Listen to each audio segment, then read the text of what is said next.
Charleston Chef Service provides a unique private chef experience to clients, which is inspired by the Lowcountry.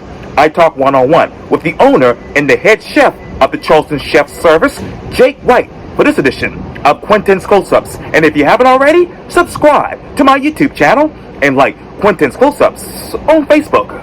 Chef Jake White, welcome to Quintin's Close-Ups. Thank you. How are you doing today? Oh, I'm doing great. Needless to say, you are the owner and head chef of Charleston Chef Service, which provides a unique private chef experience to clients, which obviously is inspired by the Lowcountry. So tell me, Chef, what's new, what's now with the Charleston Chef Service? Sure. So the Charleston Chef Service, our shtick is really to focus on farm-to-table dining, but we've taken a different spin on that recently. So what we do now, we're calling farmentation dining. So it still has the farm-to-table element. We source virtually all of our products from the Charleston area, but we've also added another little layer to it now. So we have ferments thrown into it. So I like to define farmentation as farm-to-table food with like thoughtfully curated ferments thrown on top of it. So some different things we like to do are I have a heirloom melon garum going right now, which is pretty crazy. So a garum is typically made out of like a fish sauce, a high protein sauce. But what I'm actually doing is I'm taking the scraps from the heirloom melon and I'm utilizing the protein that's in the seeds and then creating essentially a sauce out of that, a probiotic sauce out of that will get reduced down and it'll look something like a balsamic. So little things like that. So the food that we present to you, what you see on the plate, it looks like something that you've seen before. Like our heirloom melon salad has nice aged prosciutto with it, some cured mozzarella, and then the heirloom. But it's all the fine little details with the fermentation is what makes us a little bit different. Wow. Well, I personally recognize all of those foods that you just mentioned. What are the top 10 fermented foods right here in the Lowcountry right now? That's a great question. For me personally, I'm really enjoying doing different vinegars and garums, like I said. So I'm making a vinegar out of collard greens, which is really neat right now. The heirloom garum. And then I'm also making a cured mozzarella. So we'll get the mozzarella curd. We'll make it fresh. And then we will add a little bit of what I call shio-koji to the whey, which essentially cures the mozzarella and just adds another layer of depth to it. Wow. So I don't know if I could fully answer your question and give you 10 of my favorites, but those three are definitely my top favorite right now. And you talk about your top favorites. So which one of those foods are actually easy to make in the kitchen? Let's see. Probably some version of the collard green vinegar. So something that you could do at home right now that's super easy is basically take any fresh vegetable you have, and you add 2% salt to that vegetable, throw it in a Ziploc bag or like a Tupperware or whatever you have at home that can keep air out. And then you basically just let that sit, and the yeast and the natural bacteria that's already on that ingredient will create essentially a pickle.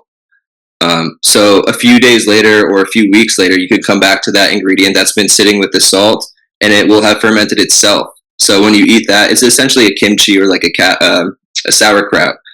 So when you eat that, you get all the great prebiotics and probiotics that are present in the environment already, which is pretty cool. Yeah, this is amazing to hear, Chef. So we all know the foods that we love here in the Lowcountry. So when you look in your mind, what other Lowcountry foods can actually be fermented from your perspective?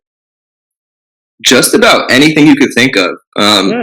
Like I said, with the garums, it's actually typically made from a high protein ingredient, so a fish or a meat. So that's a pretty big one.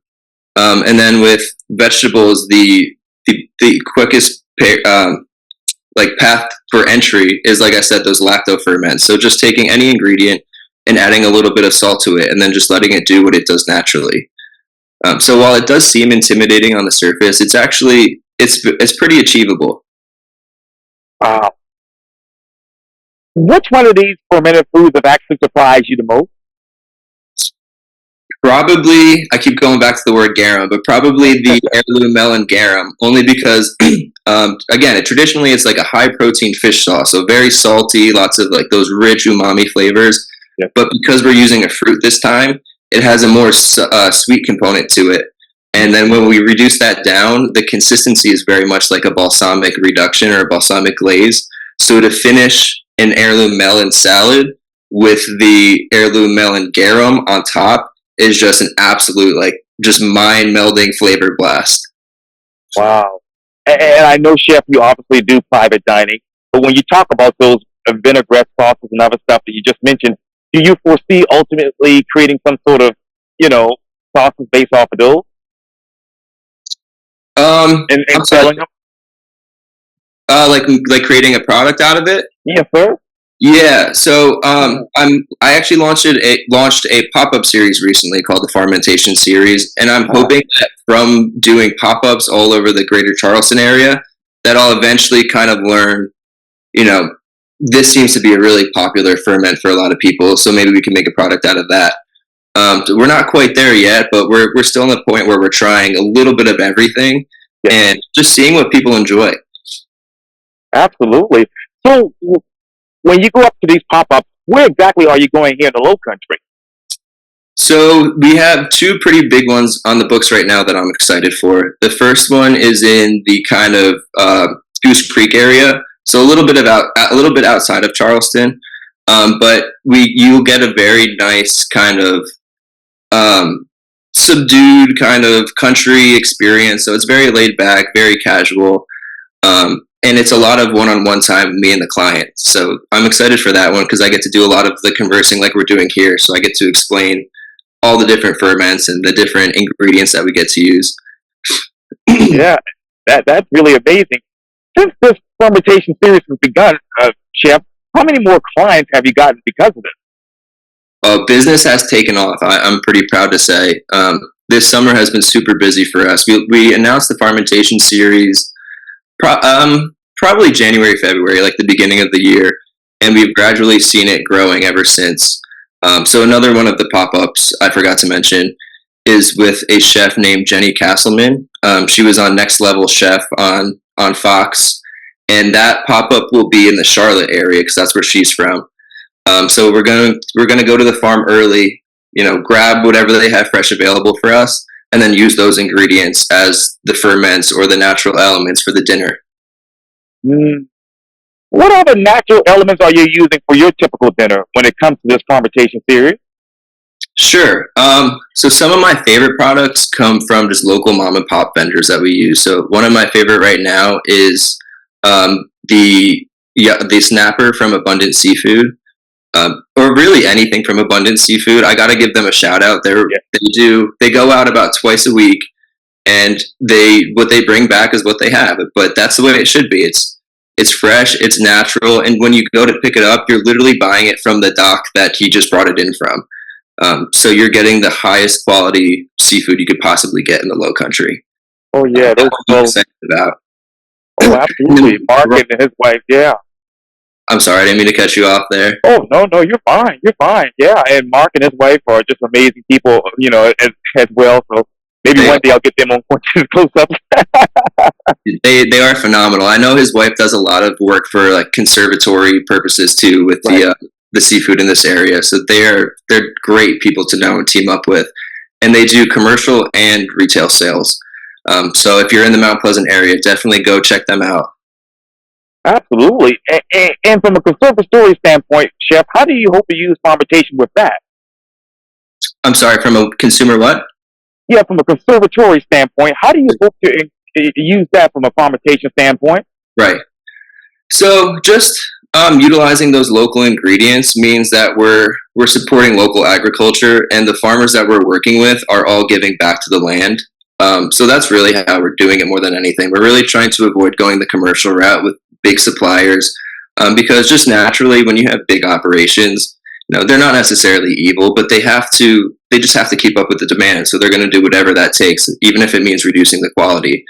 But working with, small fisheries or small markets that really care about the local environment, that's the best way for me to support Charleston and really for any of the residents in the Charleston area to support the community. And when it comes to fermentation series, Chef, when did you know this was going to be a demand? That's a great question. I think this has always been something that's been important to me. I've always done farm to table cooking with sort of that natural fermented twist on it. But I was always kind of asked, like, hey, chef, what's your culinary niche? What's your, so it's really helped me kind of just own in on fermentation and just happened naturally, just from being in clients' homes and them asking questions and seeing what they care about too. Okay. So, what are your client needs today? So my typical client is either we have lots of tourists and resident clients that come into town that want a private chef experience, but the emphasis is always on local ingredients, quality foods. So more than anything, that's truly what they want. They want me to be able to come in and say, this fish was raised or caught a few miles away from your home, or, this cattle was raised, 100 miles away from your home, things like that. Yeah, oh, absolutely, absolutely. And when it comes to those clientele, well, your clientele, is it more resident or is it more tourist? I would say it's pretty 50-50. In the summertime, we get lots of parties coming in from out of town. Lots of bachelorette parties, bachelor parties, just people celebrating special occasions or the summertime. But as the summer winds down, we definitely get a lot of local residents that want these private dinner experiences. Wow. And I want to get to that in a second, but I know, as you mentioned on your website, your company provides a unique private chef experience to clients, which is inspired by the Lowcountry. So what Lowcountry foods have inspired that particular experience? What Lowcountry foods have inspired that experience? That's tough to answer because it changes almost daily. In the summertime, it's a lot of okra, lots of fresh tomatoes, just lots of fresh produce, really. But what's great about what we do is we work with what's available. In this kind of field, you're really you're at the whims of nature, of the farm, of just all these different things that are happening around you. So to really just say, okay, this is available today because it's ripe, it's fresh, it's ready to go, and to just be able to work with that and know what to do with that is really kind of how we make things move and make things fresh and special for us and the client. And the client. And when it comes to that type of produce and everything like that, chef, which one of those produce is really consistent in your mind that you can pretty much pick up anytime you want?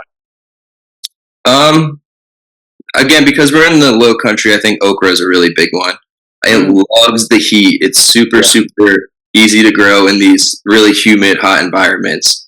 And it's versatile. I know okra has kind of an interesting reputation because it can be a little slimy and viscous. And I really like kind of breaking that down. Because if you prepare it the proper way, it's a delicious, delicious food. How do you prepare food these days? As simply as possible. So because we get the best ingredients we possibly can, my goal is to just complement that ingredient. So typically we'll work with, we have an array of spices and things like that, but my favorite ingredient is just salt and a little bit of heat, whatever if we're roasting, sauteing, whatever it is, because we already have the best ingredient. We don't really want to manipulate it too much further. And then the kind of little twists and turns come from the ferments. That's kind of what makes it just a little bit different. So who is Chef Jake White in the kitchen? These are tough questions, man. You're killing me. Chef Jake White in the kitchen I like to lead by example. So I kind of have a quiet demeanor about me. And I want to just bring, in terms of people I work with professionally, I just want to bring people into the kitchen that complement my style. So, they'll see what we're doing with the different ferments and stuff. And we're not trying to, rewrite the history books or anything. We just really want to complement what we already have available to us. Yes, sir. So chefs that just give back to local agriculture and really care about, you know, farm to table food. This is a good question that I just thought about, Chef. But in your mind, what is the state of agriculture? Man, you're killing me with these. The state of agriculture in America, I don't think it's in a great place, honestly. Because, and say, let's take just an apple. Yeah. We've tilled and kind of raked back our soil so much that we've destroyed a lot of the nutrients from it.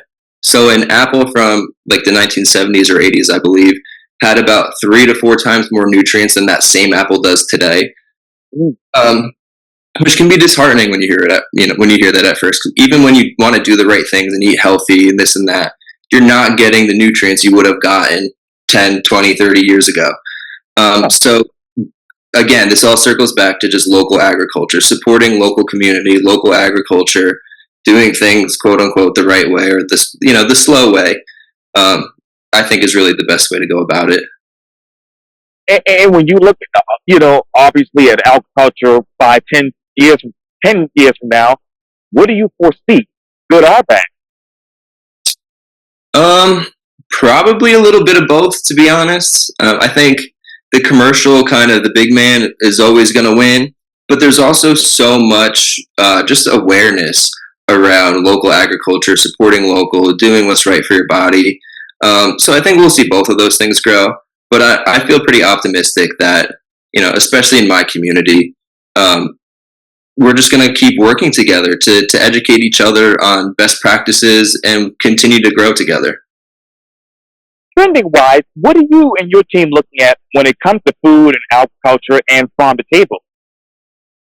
So going forward, I mentioned earlier to you, I have my own garden and I take as much as I possibly can from that garden. But as we continue to grow and expand, I really would like to expand that garden so that I can say, these ingredients came literally straight from my personal garden. I know I started them from seed, no fertilizer. We did this, that, or the other to the soil. And just so we have complete control over that process and we know everything that goes into that food. So that I could, just truly say to you, this is from the Lowcountry. I grew it with my own hands. And there's love and care that goes into that. And that translates to what gets put on the plate. Absolutely.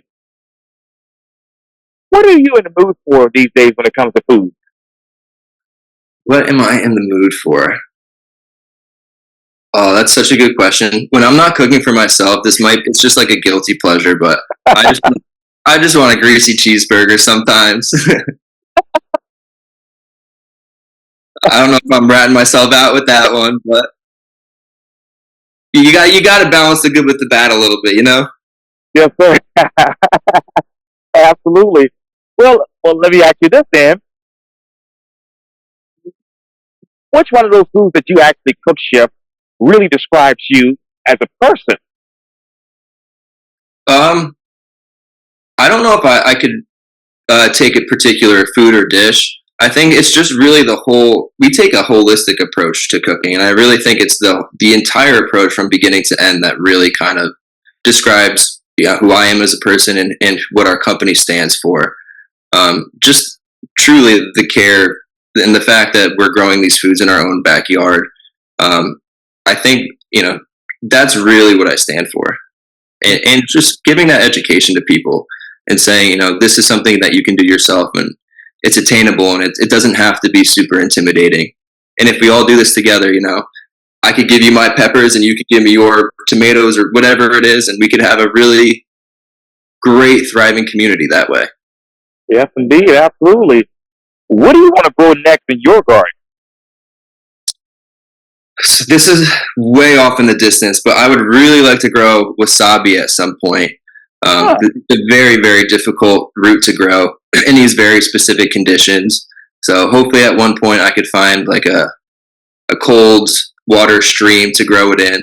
But until then, I'm probably most excited for my pepper garden. So I've got banana peppers, bell peppers, and then my favorite right now, they're growing so slowly, it's killing me. But Jimmy Nardellos. So it's like a sweet, long Italian pepper. Wow. Yeah. And which one of those peppers have you used so far with your fermentation series? We use a lot of banana peppers, a few classic hot peppers like habanero or jalapeno.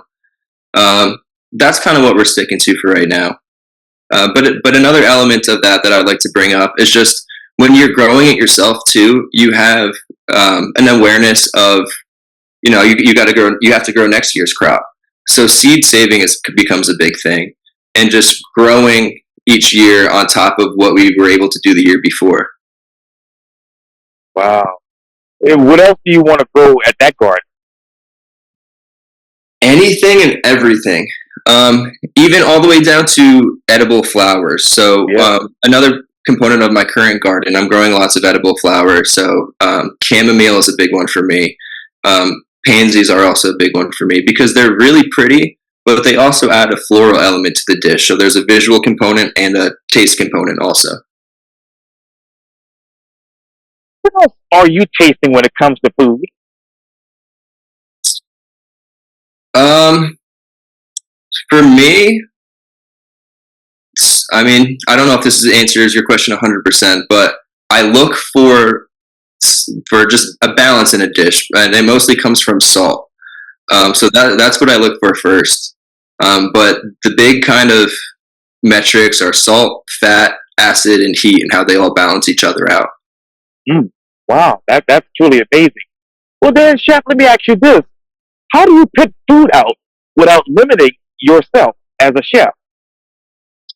Honestly, I've kind of learned through my creative process that having some barriers to work within it's the best ways to be creative. Sometimes when you have this big window to work with, you have all these different possibilities.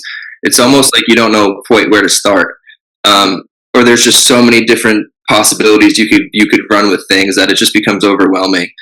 So I like the fact that we draw solely from the Lowcountry, and we are at mercy of the seasons too, or just weather, because it really forces us to be creative and push the boundaries and do different things. Mm. What do you want to push next when it comes to those boundaries? Culinarily, where do I want to push next? Well, I will say the mozzarella was a big kind of revelation for us recently, because what it does is the shio koji we use. So sorry, let me back up. So we use the whey, which is a byproduct of making mozzarella. We ferment the whey, and then we add that fermented whey back into the mozzarella. So it's really just like it's a holistic experience that utilizes every single part of the ingredient and its byproducts. So that was a big one for us. Looking forward, man, the possibilities are endless when it comes to low country cuisine. Just trying new things, doing different sorts of reductions, Yeah. lacto ferments, things like that, and just seeing what comes of it. Yeah.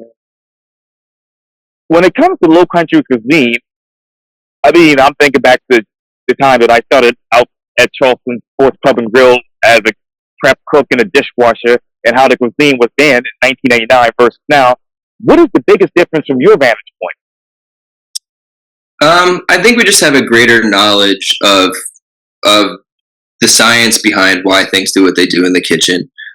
So in Charleston specifically, you'll see some really, really small kitchens, and they're pumping out this incredible food.